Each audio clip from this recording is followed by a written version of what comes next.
Hello everyone, welcome to SR tutorials. Friends, ఈ వీడియోలో మనం ప్రత్యేక తెలంగాణ రాష్ట్ర ఉద్యమం, తెలంగాణ రాష్ట్ర ఏర్పాటుకు సంబంధించిన ఇంపార్టెంట్ ప్రాక్టీస్ బిట్స్ని చూద్దాం. దీనిలో క్వశ్చన్: హైదరాబాద్ నిజాం మీర్ ఉస్మాన్ అలీ ఖాన్ ఎప్పుడు తన స్వతంత్రాన్ని ప్రకటించుకున్నాడు?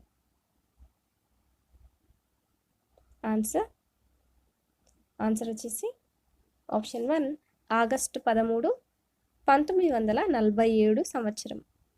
Next one: Hyderabad state Congress ఏ సంవత్సరంలో స్థాపించబడింది?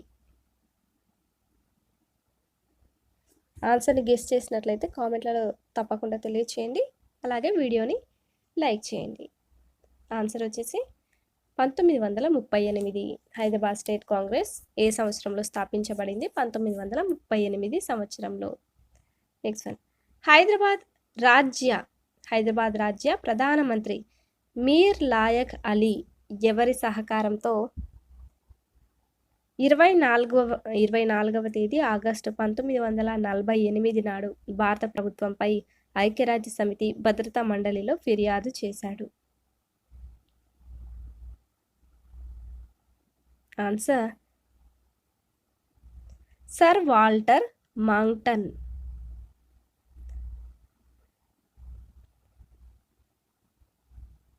సహకారంతో. నెక్స్ట్ వన్: వెల్లోడి మంత్రి మండలిలో పౌరపాలనలో అన్నమాట సభ్యులు కాని వారిని గుర్తించండి.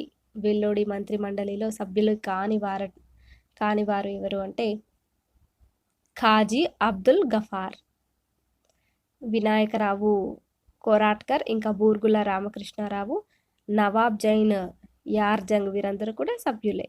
నెక్స్ట్ క్వశ్చన్: వెల్లోడి పాలనలోని ముఖ్యాంశాలలో సరైన అంశాన్ని గుర్తించండి. సో సరి అయినటువంటి అంశాన్ని గుర్తించడం అన్నమాట. ఆప్షన్స్ చూద్దాం. సుందర్ లాల్ నివేదిక ప్రకారం జనరల్ చౌదరి ముఖ్యమంత్రిగా నియమించబడ్డ ఎంకే వెల్లోడి పౌర పాలనను కొనసాగించారు. నెక్స్ట్ ఆప్షన్: యుఎన్ఓ 1949లో భారత ప్రతినిధి అయిన రామస్వామి మొదలియార్ హైదరాబాద్ రాష్ట్రంలో పౌర ప్రభుత్వం ఏర్పడి నిజాం కాన్స్టిట్యూషనల్ నీడ్గా ఉన్నాడని ప్రకటించారు.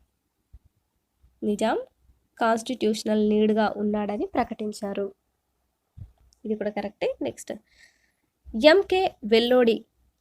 ఎంకే వెల్లోడి ప్రభుత్వం హైదరాబాద్ రాష్ట్రంలోని దాదాపుగా అన్ని జిల్లాల కలెక్టర్లను తొలగించి వారి స్థానంలో ఆంధ్ర అధికారులను చీఫ్ అడ్మినిస్ట్రేటర్ల పేరుతో నియమించారు. ఇవన్నీ కూడా సరి అయినటువంటివే. నెక్స్ట్ క్వశ్చన్: వెల్లోడి యొక్క పాలన ఏ రోజున ముగిసింది?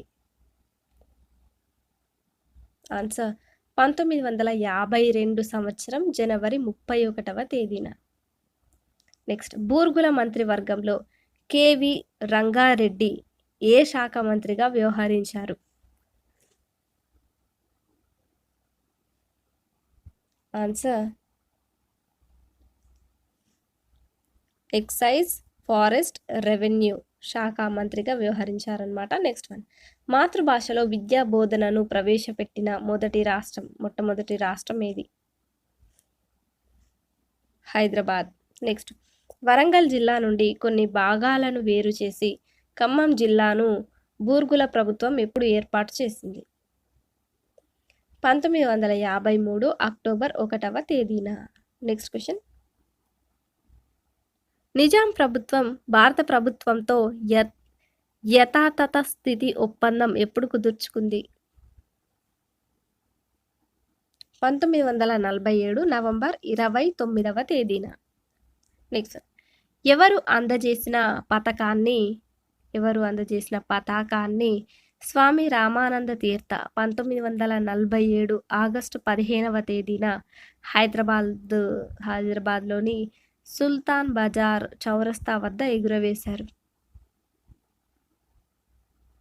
ఆన్సర్ ఆప్షన్ 3 నెహ్రూ అందజేసిన పతాకాన్ని స్వామి రామానంద తీర్థ 1947 ఆగస్టు 15వ తేదీన భారత స్వాతంత్ర దినోత్సవం రోజున హైదరాబాద్లోని సుల్తాన్ బజార్ చౌరస్తా వద్ద ఎగురవేశారు. నెక్స్ట్ క్వశ్చన్, భారతదేశపు కడుపులో ఉన్న హైదరాబాద్ రాజ్యం అనే క్యాన్సర్ కణితిని తొలగించడానికి 1948 సెప్టెంబర్ 9వ తేదీన ఎవరు నిర్ణయానికి వచ్చారు? నెహ్రూ ప్రభుత్వం. నెక్స్ట్ వన్, కింది వాటిలో సరైన అంశాన్ని గుర్తించండి. సో ఇక్కడ చూద్దాం. 1948లో హైదరాబాద్ రాష్ట్రానికి జేఎన్ చౌదరి మిలిటరీ గవర్నర్గా నియమించబడ్డారు. నెక్స్ట్ ఆప్షన్, 1949లో ఎంకే వెల్లోడి అనే ఐసిఎస్ అధికారి నేతృత్వంలో పౌర ప్రభుత్వం ఏర్పడింది. నెక్స్ట్ ఆప్షన్, 1952లో జరిగిన సాధారణ ఎన్నికల్లో బూర్గుల రామకృష్ణారావు నేతృత్వంలో ప్రభుత్వం ఏర్పడింది. ఇవన్నీ సరైన అంశాలే. నెక్స్ట్ వన్, నెహ్రూ ప్రభుత్వంలో సర్దార్ పటేల్ ఏ శాఖ మంత్రిగా పనిచేశారు? హోంశాఖ మంత్రిగా. నెక్స్ట్, కింది వాటిలో సరైన అంశాన్ని గుర్తించండి. పోలీస్ చర్యలో భాగంగా సరైన అంశాన్ని గుర్తించడం అన్నమాట.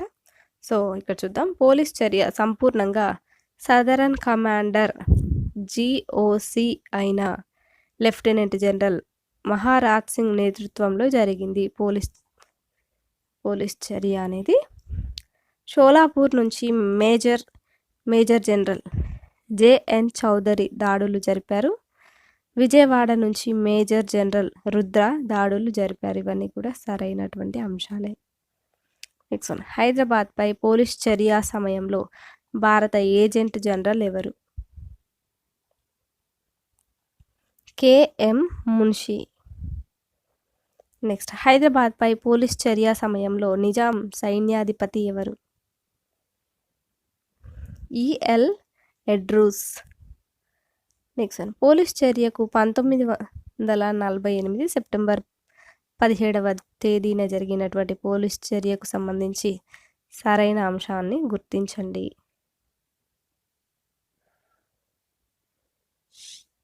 సో ఇక్కడ 1948 సెప్టెంబర్ 17వ తేదీను మహారాష్ట్రలో మరాఠ్వాడా సంగ్రామ్ ముక్తి దివస్ అనే పేరుతో నిర్వహిస్తారు.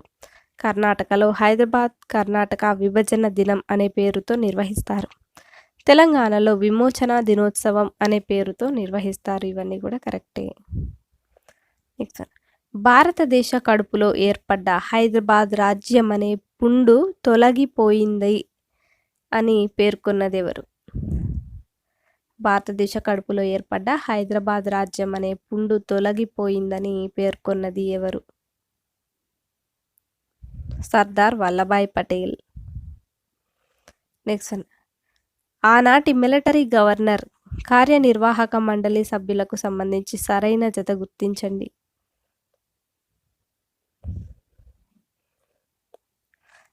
Military governor JN Chaudhuri. ఆనాటి మిలిటరీ గవర్నర్ కార్యనిర్వాహక మండలి సభ్యుల్లో మిలిటరీ గవర్నర్ జేఎన్ చౌదరి, ఇంకా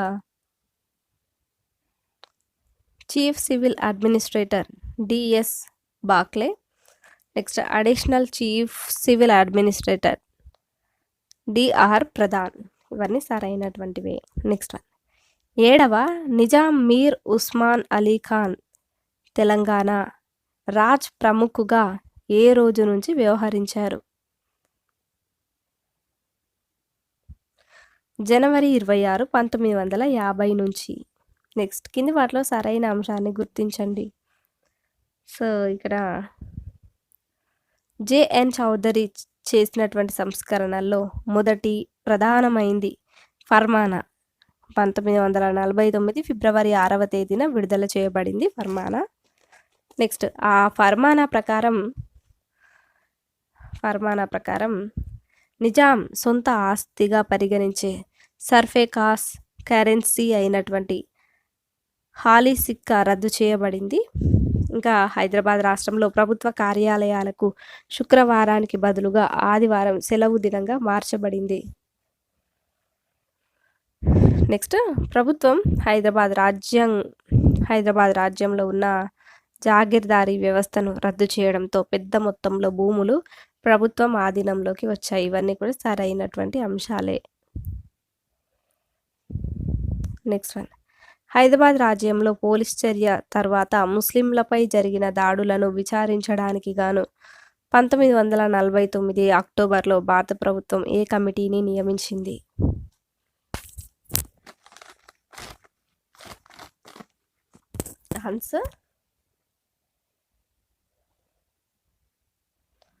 ఆన్సర్ వచ్చేసి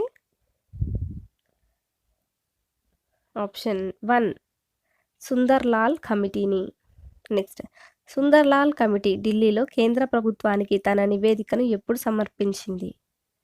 ఆన్సర్ 1949 డిసెంబర్ 21వ తేదీన. నెక్స్ట్, సుందర్లాల్ కమిటీ నివేదికలోని ముఖ్య అంశాలకు సంబంధించని అంశం ఏంటో గుర్తించండి. సంబంధం లేనటువంటిది ఏంటో గుర్తించండి అని అడుగుతున్నారు. So first option, operation polo పేరుతో హైదరాబాద్పై జరిగిన పోలీస్ చర్య సమయంలోనూ తదనంతరం దాదాపు 27,000 నుండి 40,000 మంది ప్రజలు మరణించారని పేర్కొంది. వీరిలో 18,000 మంది వరకు రజాకార్లు బలంగా ఉన్న ఉస్మానాబాద్, గుల్బర్గా, బీదర్, నాందేడ్లలో మరణించారు. ముస్లింలపై దాడులు హైదరాబాద్ రాజ్యంలో లేనటువంటి సరిహద్దు ప్రాంతాలైన షోలాపూర్, నాగ్పూర్ వంటి ప్రదేశాలకు కూడా విస్తరించాయి. నెక్స్ట్ ఆప్షన్, రజాకార్ల నాయకుడైన ఖాసిం రజ్వీ స్వస్థలం లాతూర్లో దాదాపు 20 రోజుల పాటు దాడులు కొనసాగించి చాలామందిని హతమార్చడం జరిగింది. ఇవన్నీ కూడా answer option 4. Next, Sunderlal committee ఇచ్చిన నివేదికను ప్రస్తుతం ఎక్కడ భద్రపరచడం జరిగింది? ఆప్షన్ 2 నెహ్రూ మెమోరియల్ మ్యూజియంలోని లైబ్రరీలో. ఇది ఢిల్లీలో కలదు. ఇక్కడ భద్రపరచడం అనేది జరిగిందనమాట.